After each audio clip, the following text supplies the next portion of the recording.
if you're in the tech world, you know the pace is just relentless, right? Absolutely. But with artificial intelligence, it feels like we've genuinely hit warp speed. For IT and CIO leaders like you, the biggest challenge, I think, isn't just keeping up. It's figuring out what's truly transformative versus, all the hype. There's certainly a lot of noise out there. Exactly. So today, we're doing a deep dive, our mission, Yeah. to unpack what's genuinely real about AI showing up in your organization's code base right now. We want to look at how it's impacting your software development lifecycle, your SDLC, and really what you need to know to answer those tough questions from the board. Our main source for this is AI in Your Codebase, a leader's guide. And it's got some, compelling insights. Yeah, what's really clear now is that AI in software development is just not some distant thing on a roadmap anymore. It's immediate, it's embedded, it's happening now, which means the whole conversation for leaders has shifted from if AI is coming to how we manage it. Okay, let's dig into that straight away. Because what our source highlights is pretty striking. AI isn't just coming, it's already there. It points to this really concrete example. Goldman Sachs' CIO Marco Argenti. He said they're introducing Devin, this so-called first AI software engineer, to augment their workforce. And he put it really starkly, saying, your non-human engineering colleagues are here. Wow. It's a bold statement, but it reflects the reality. So this idea that AI is already embedded, maybe even without formal approval, can you paint a picture of that? What does that look like on the ground? Are we talking like a developer just quietly using GitHub Copilot on their own, or is it bigger than that? It's often both. It can be that shadow IT of AI, White lie. quietly adopted by teams. Maybe a developer uses a new AI linter. Maybe a vendor's software update just included AI features without a big fuss. This kind of organic adoption means IT leaders, well, you can't just react anymore. You need a proactive strategy because the board will ask, so what's our AI strategy? And that question, it's being asked right now. Right. And when they ask, you need to talk about more than just experiments or pilot projects. Because the scale of this adoption, it's really becoming part of your core infrastructure. McKinsey's 2024 State of AI report backs this up. It shows 65% of companies are now using generative AI in at least one business function. 65%. That's a significant number across the board. It is. But the real eye-opener for us, focusing on the SDLC, is the jump in software development specifically. It went from 23% using it in 2023 to 78% in 2024. 78. Wow. That's a massive shift. It kind of reminds me of the early days of cloud, where suddenly everyone realized they were already using cloud services, whether they had a strategy or not. Is that a fair comparison? I think that's a very fair comparison. Absolutely. And just like with cloud, that initial adoption is often organic, maybe a bit chaotic. The next phase, which we're entering now, is about formalizing it, securing it, optimizing it. This isn't just some new tool. It's like a whole new layer of infrastructure. And it's already woven into the tools your teams use every single day. AI is already suggesting code right there in the IDEs, the integrated development environments developers use. It's generating test scripts. It's recommending cloud setups, maybe even writing documentation, often before a human developer even touches it.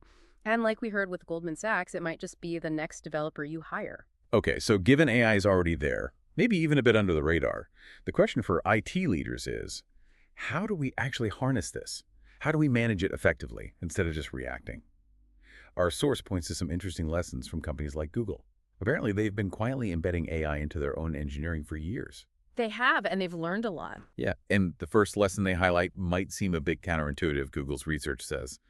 Seamless integration is everything. What's really interesting here isn't just that it should be easy to use, but that even the tiniest bit of friction, like having to open a new tab, remember a specific prompt, switch mental gears, can completely stop adoption across thousands of developers. It really has to disappear into the workflow. Precisely. That's spot on. For IT leaders, this means you have to look at tools not just for their AI smarts, but for how natively they fit into your existing world, your IDEs, your version control, your CI/CD pipelines. You could have the most powerful AI model, but if using it means developers have to completely change their habits, their muscle memory, it's a non-starter if you want it to scale. It's often those small friction points that kill adoption, not the AI's capability itself. Okay, so seamless integration is step one. But then the obvious next question for leaders is, okay, how do we know if it's actually working? Is it making a difference? And Google's second lesson gives us a really powerful answer here. Real metrics come from real usage. They don't just rely on, say, prediction accuracy in a lab setting. They use live A/B testing. They measure the actual impact on real work in production. Right. Because, as they found, AI adoption only really sticks when it changes real behavior during real work. And this raises a critical point for how IT leaders should think about measuring AI's value. It's a challenge. It's not just about how smart the AI seems on paper or in a demo.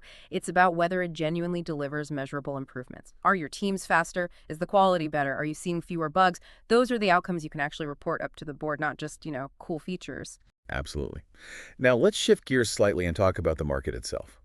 Because, wow, it is just saturated with AI-enabled everything claims.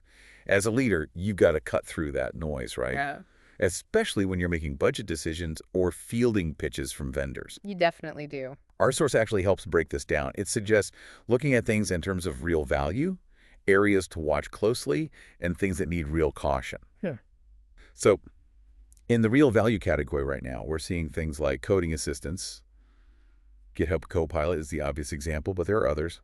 Also, test automation powered by AI, agentic workflows, which is interesting, where AI can kind of string together multiple steps, like a junior engineer might. Following instructions, yeah. Exactly. And productivity analytics, these seem to be delivering tangible results today.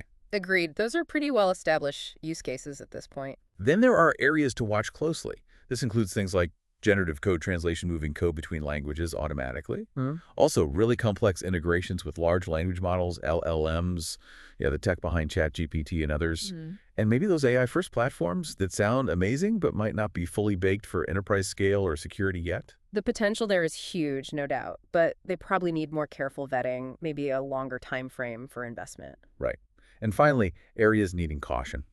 The big one here is black box models, where you have limited explainability. If you can't understand why the AI generated a certain piece of code or made a specific recommendation, that's a huge red flag. Massive. As an IT leader, how can you govern that? How can you audit it, debug it, if you don't know the logic behind it, especially when it's touching your core systems? Also, be cautious with any tool that seems to bypass your established compliance or security checks. That's a recipe for trouble. That's such a critical distinction. Look, AI in software engineering, it's real, it's powerful, but its value, that depends entirely on finding the right use case for your context. It needs clean integration into your SDLC, and it absolutely requires disciplined governance. Don't just get swept away by a slick vendor demo. Look for proven value, look for alignment with your enterprise needs, and make sure you can maintain visibility and control. Okay, so that brings us to the crucial part. What does all this mean for you as an IT leader listening right now? What are the concrete, actionable steps you need to take, starting today, to navigate this and be ready for those board conversations? Our source lays out 4 key actions. First, action 1, watch how developers use AI. Now, this sounds simple, but in big organizations, how do you actually get those ground-level insights without making people feel watched or disrupting them? What's practical here? Yeah, that's the million-dollar question, isn't it?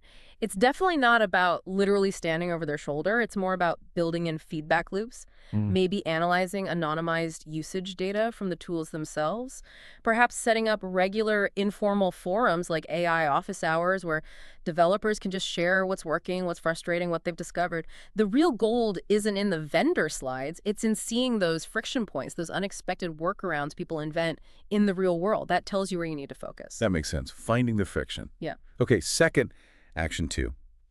Set guardrails, not just guidelines. This feels really critical because AI can write insecure code. It can hallucinate, make things up. You have to build automated checks right into your pipeline. Absolutely critical. With things like automated security scans, specifically looking for AI-generated vulnerability, maybe checks for licensing issues if the AI pulled code from somewhere unexpected, setting limits on the models themselves. And importantly, these guardrails can't just be for your internal teams. They have to cover your whole IT ecosystem, including third-party partners who might be using AI too. That's a foundational piece. And for me, governance here isn't just about rules on a page. It's about building trust in these AI systems. How do we make our teams, our auditors, our execs confident that we're using this powerful tech responsibly? It's about protecting the organization from risks you might not even see coming yet. Good point. Okay, third action, action 3. Upskill across the stack. This isn't just about going out and hiring a bunch of data scientists, right? Yeah, definitely not. It's about your existing people, your developers, your QA folks, your DevOps engineers, your architects. They all need to learn new skills. Things like effective prompting, how to critically review AI output, not just accept it, and how to mitigate the risks that come with using AI-generated content. This is completely non-negotiable if you want to succeed here. It's not optional.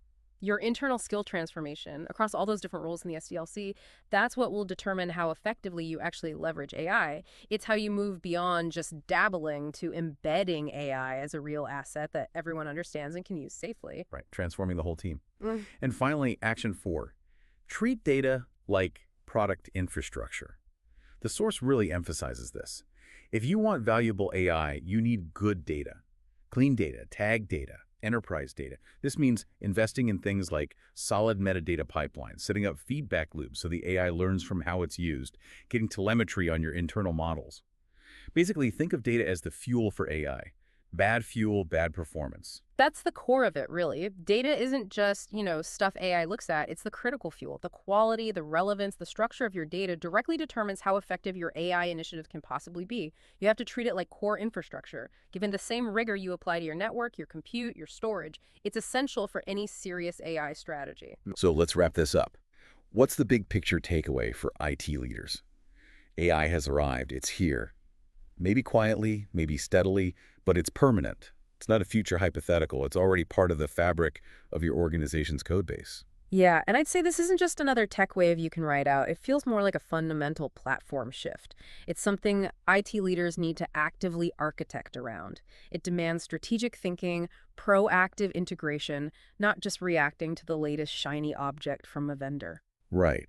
And amid all the noise, the pilot projects, the platform launches, the boardroom buzz, your role as an IT leader, it boils down to something simple. Yep. Bring clarity. Be the one in the room who actually knows what's real right now, what's truly risky, and what's actually ready for prime time in your organization. That's the leadership challenge. Because the next time your CEO turns to you and says, "Tell me what we're doing with AI," you won't need to scramble or ask someone else. You'll already have the answer.